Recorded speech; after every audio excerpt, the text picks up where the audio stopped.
Hello दोस्तों, welcome to the my channel Divyanshi Singh. तो दोस्तों, आज हम आपके लिए एक स्टोरी लेकर आए जिसका नाम है डायन से छोटा पीछा, भूत की एक कहानी।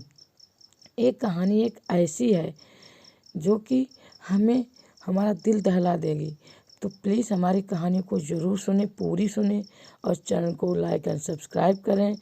अब हम बढ़ते हैं अपनी कहानी की तरफ। एक कहानी एक ऐसी डायन की है जिसको एक व्यक्ति से प्यार हो गया और वो उसके पीछे ही पड़ गई। अब आगे हम ये देखते हैं कि किस तरह से उस आदमी ने उस डायन से कैसे पीछा छुड़ाया। एक कहानी है एक डायन की जो कि एक व्यक्ति के पीछे पड़ गई थी। ये डायन उस व्यक्ति से बहुत दिल ही बातें करती थी। इस डायन का तो यहाँ तक कहना था कि उसको उस व्यक्ति से प्यार हो गया है और वह सदा के लिए उसका बनकर रहना चाहती है। पर क्या वह डायन उस व्यक्ति को अपना बना पाएगी? शायद ये स्टोरी इस रहस्य पर से पर्दा उठाएगी और एक डायन के प्रेम को, उसकी चाहत को बयां करेगी। हाँ, पर इतना ही नहीं, मैं बता दूँ कि ये कहानी मैंने उस व्यक्ति से सुनी है जिसके पीछे वह डायन पड़ गई थी। हाँ, मतलब प्यार में। एक दिन जब मैं उस व्यक्ति के पास बैठा भूत प्रेतों के बारे में जानने के लिए, बहुत ही उत्सुक था, तो उस व्यक्ति ने ये स्टोरी सुनाई। आप भी सुनिए, डरना मना है। ये कहानी आज से 45-55 साल पहले की है, जब गांव के अलग अलग बगल में बहुत सारे पेड़ पौधे, झाड़ियाँ आदि हुआ करती थीं। जगह जगह पर बांस का बगीचा, महुआ का बगीचा, आम आदि पेड़ों के बगीचे आदि हुआ करते थे। गांव के बाहर निकलने के लिए कच्ची पगडंडियाँ थीं, पर वह भी मूंज आदि पौधों से घिरी हुई हैं। इस स्टोरी के समय की ये है। उस समय सुनहरी बाबा जवान थे। चिक्का, कबड्डी, दौड़ आदि में बढ़ चढ़कर हिस्सा लेते थे और हमेशा बाजी मारते थे। अरे भाई, कबड्डी खेलते समय अगर 3-4 लोग भी उन्हें पकड़ लेते थे तो सबको खींचते हुए बिना सांस तोड़े सुनहरी बाबा लाइन छू लेते थे। सुनहरी बाबा के घर के आगे लगभग 300 मीटर की दूरी पर उनका खुद का एक आम का बगीचा था, जिसमें आम के लगभग 14-16 पेड़ थे और इस बगीचे के एक कोने में बसवाड़ी भी थी, जिसमें बांस की 3-4 कोठियाँ थीं। आम का मौसम था और इस बगीचे के हर पेड़ की डालियां आम से लगकर झुक रही थीं। दिन में सुनहरी बाबा के घर का कोई व्यक्ति दिन भर इन आमों की रखवाली करता था, पर रात को रखवाली करने का जिम्मा सुनहरी बाबा का ही था।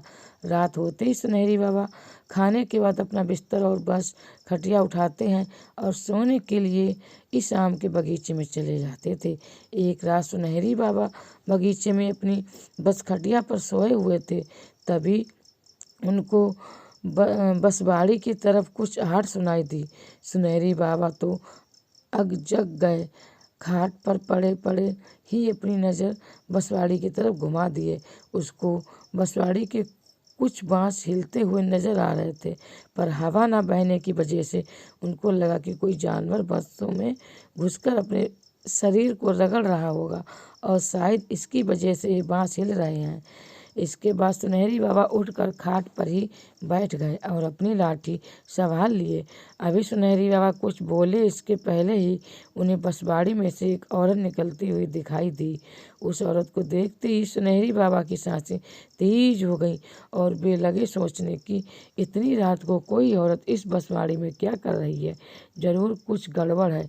अभी वे कुछ सोच ही रहे थे कि वह औरत उनके पास आकर कुछ दूरी पर खड़ी हो गई। सुनहरी बाबा तो हक्का बक्का थे, उनके मुंह से आवाज़ भी नहीं निकल रही थी, पर कैसे भी हिम्मत करके उन्होंने पूछा कि तुम कौन हो और इतनी रात को यहाँ क्यों आई हो? सुनहरी बाबा की बात सुनकर वह औरत बहुत जोर से डरावनी हंसी हंसी हा हा हा हा और बोली, औरत हूँ और इसी बसवाड़ी में रहती हूँ।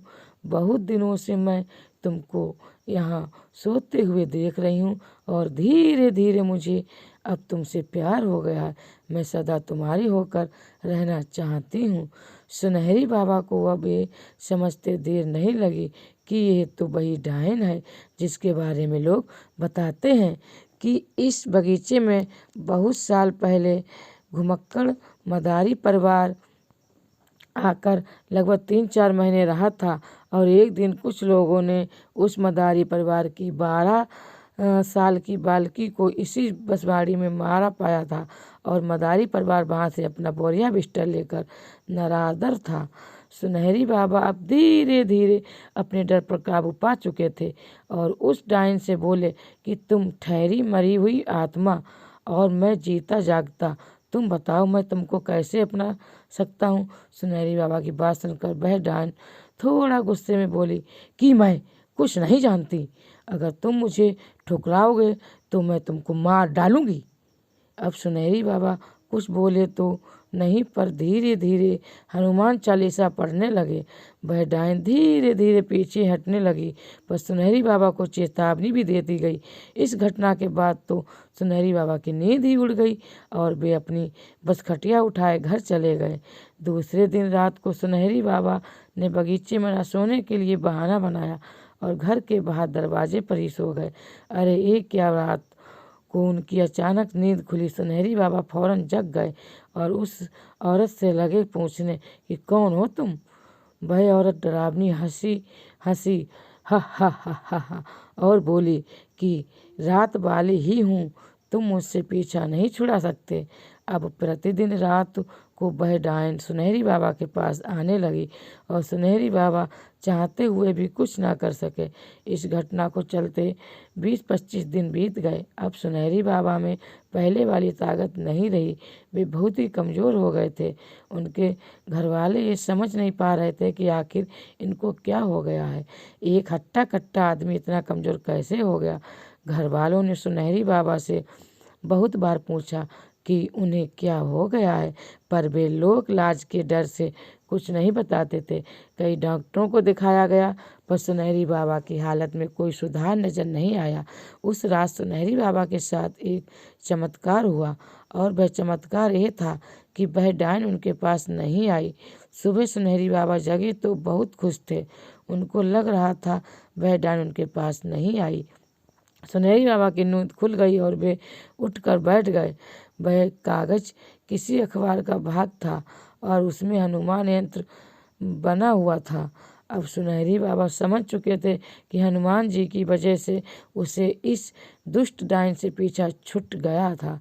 दूसरे दिन नहा धोकर सुनहरी बाबा मंदिर गए और वहां से एक हनुमान का लॉकेट खरीद कर गले में धारण किए और हनुमान चालीसा को सिर के पास रखकर ही सोते और अब आम के बगीचे में सोना भी शुरू कर दिए थे।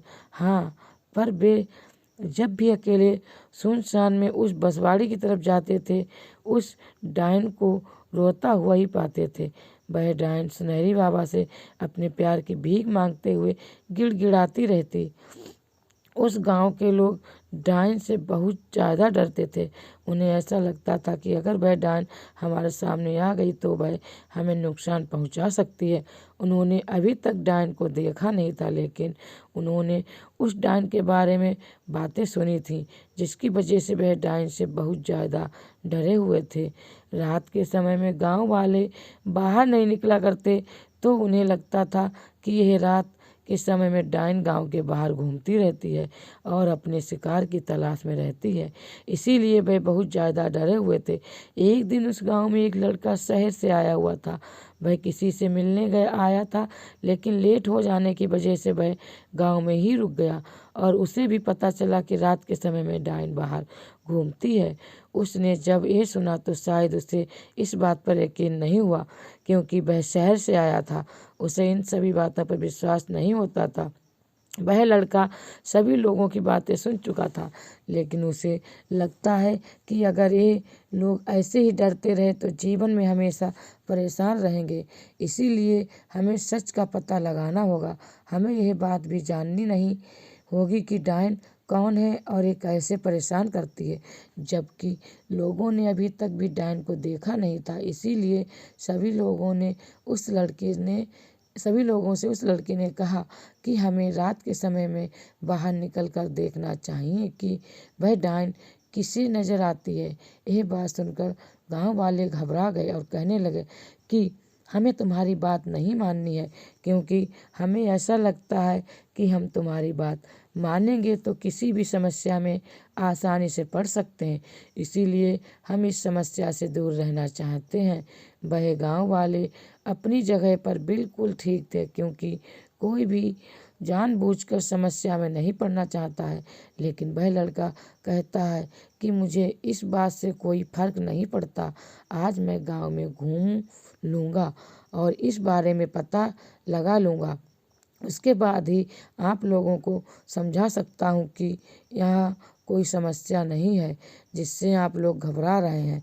वह लड़का रात के समय में गांव में घूमता है और इस बात का पता लगाना चाहता है कि सच क्या है।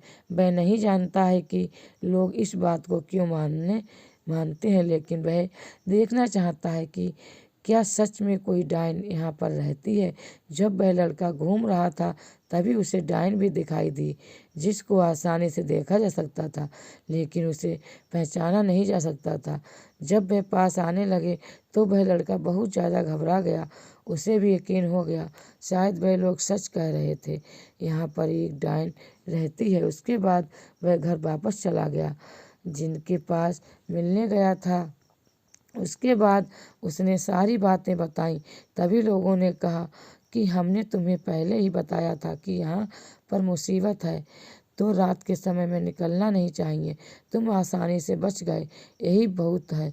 उस दिन के बाद उस लड़के को भी विश्वास हो गया कि हमें जो कहानियाँ सुनाई जाती हैं शायद कुछ ऐसा सच है जिसके बारे में सभी लोग नहीं जानते, लेकिन जो देख लेते हैं वे समझ जाते हैं।